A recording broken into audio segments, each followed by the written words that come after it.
नमस्कार। आज हम बात करेंगे सोचने के एक बहुत ही पावरफुल तरीके के बारे में। वो तरीका जो दुनिया के कुछ सबसे बड़े इनोवेटर्स इस्तेमाल करते हैं। इसे कहते हैं फर्स्ट प्रिंसिपल्स थिंकिंग, मतलब किसी भी चीज को बिल्कुल उसकी जड़ से समझना। तो चलिए जानते हैं ये है क्या। अब जरा एलन मस्क की ये बात सुनिए। ये सीधे सीधे हमारे सोचने के डिफ़ॉल्ट तरीके पर चोट करती है। हम सब ज्यादातर यही तो करते हैं, है ना? जो पहले से हो रहा है उसी में थोड़ा बदलाव कर दिया, क्योंकि देखिए ये आसान है, इसमें ज्यादा दिमाग नहीं लगाना पड़ता। लेकिन सोचने वाली बात यह है कि क्या ये सबसे अच्छा तरीका है?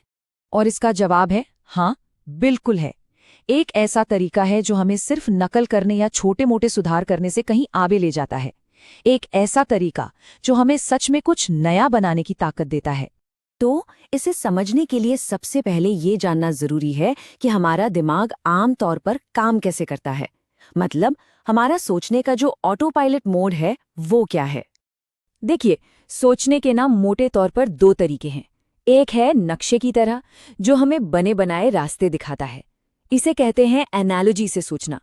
और दूसरा है एक कंपास की तरह, जो सिर्फ सही दिशा बताता है, रास्ता हमें खुद बनाना पड़ता है।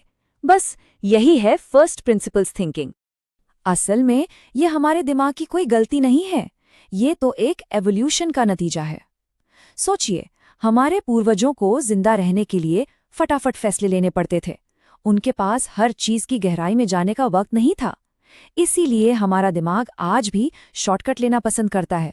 पर यही शॉर्टकट इनोवेशन के रास्ते की सबसे बड़ी रुकावट बन जाता है। अब ये उदाहरण देखिए, कमाल का है। जरा सोचिए, बैग और पहिए तो हजारों सालों से मौजूद थे, लेकिन पहिए वाला सूटकेस कब बना? 1970 में। ऐसा क्यों? क्योंकि हर कोई एक बेहतर बैग बनाने में लगा था। किसी ने ये नहीं सोचा कि असली प्रॉब्लम तो सामान आसानी से कैसे ले जाया जाए है। तो फिर इन मेंटल शॉर्टकट से बाहर कैसे निकलें? वो दूसरा तरीका क्या है? चलिए देखते हैं। इसका मतलब बहुत सीधा है। किसी भी प्रॉब्लम या आइडिया को तब तक तोड़ते जाओ, तब तक उसके टुकड़े करते जाओ, जब तक आप उस सच तक न पहुंच जाएं जिसे और नहीं तोड़ा जा सकता। और फिर उसी बुनियादी सच की नींव पर एक बिल्कुल नया सॉल्यूशन खड़ा करो। और हाँ, ये कोई नया आइडिया नहीं है। अरस्तू से लेकर डेकार्ट तक और आज एलन मस्क तक दुनिया के महान चिंतकों ने हमेशा बनी बनाई धारणाओं पर सवाल उठाए हैं और चीजों को उनकी बिल्कुल जड़ से समझा है। चलिए अब एक ऐसा जबरदस्त रियल वर्ल्ड उदाहरण देखते हैं जिसने एक पूरी की पूरी इंडस्ट्री को हिलाकर रख दिया। साल 2002 की बात है, जब एलन मस्क ने मंगल पर रॉकेट भेजने का फैसला किया तो उन्हें पता चला कि एक रॉकेट खरीदने की कीमत है $6.5 करोड़। ये तो बहुत ही बड़ी रुकावट थी। अब ज्यादातर लोग तो यहीं हार मान लेते, पर मस्क ने एक फर्स्ट प्रिंसिपल वाला सवाल पूछा। उन्होंने ये नहीं पूछा कि सस्ता रॉकेट कहाँ मिलेगा, उन्होंने पूछा ठीक है, लेकिन एक रॉकेट आखिर बनता किस चीज से है? उन्होंने पूरे रॉकेट को उसके सबसे बेसिक, सबसे बुनियादी हिस्सों में तोड़ दिया। आखिर में रॉकेट है क्या? कुछ धातुएं, कुछ फाइबर, जैसा कि आप इस लिस्ट में देख रहे हैं। और बस यहीं पर खेल बदल गया। जब उन्होंने इन सारे मटेरियल्स की बाजार में कीमत पता की, तो वो रॉकेट की कुल कीमत का सिर्फ 2% थी। सिर्फ 2%।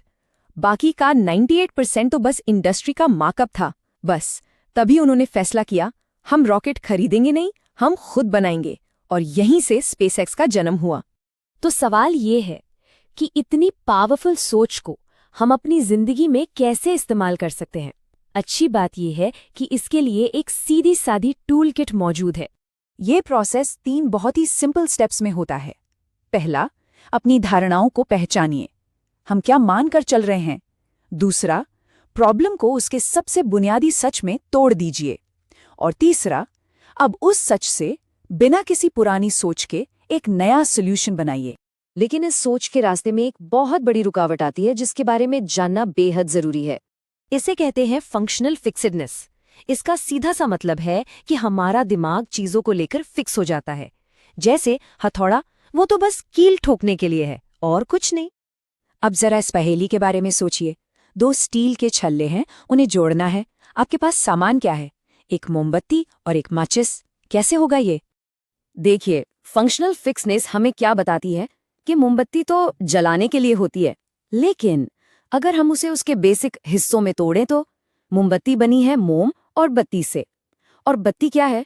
अगर आप उसका जलाने वाला काम भूल जाएं तो वो सिर्फ एक धागा है, और उस धागे से दोनों छल्लों को आसानी से बांधा जा सकता है।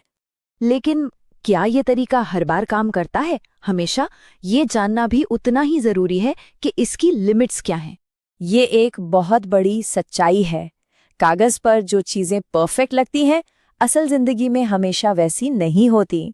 फर्स्ट प्रिंसिपल सोच तब फेल होती है जब हमारी बुनियाद, हमारा स्टार्टिंग पॉइंट ही गलत हो। अगर आपने किसी गलत या अधूरी सच्चाई से शुरुआत की तो आपका तर्क चाहे कितना भी शानदार क्यों ना हो, नतीजा गलत ही निकलेगा। इसकी असली परीक्षा हमेशा असल दुनिया में ही होती है। तो आखिर में सवाल बस यही बचता है, हमारे काम में, हमारी जिंदगी में ऐसी कौन सी धारणा है, कौन सी ऐसी मान्य सच्चाई है जिसे सब फॉलो कर रहे हैं पर जिस पर सवाल उठाया जा सकता है।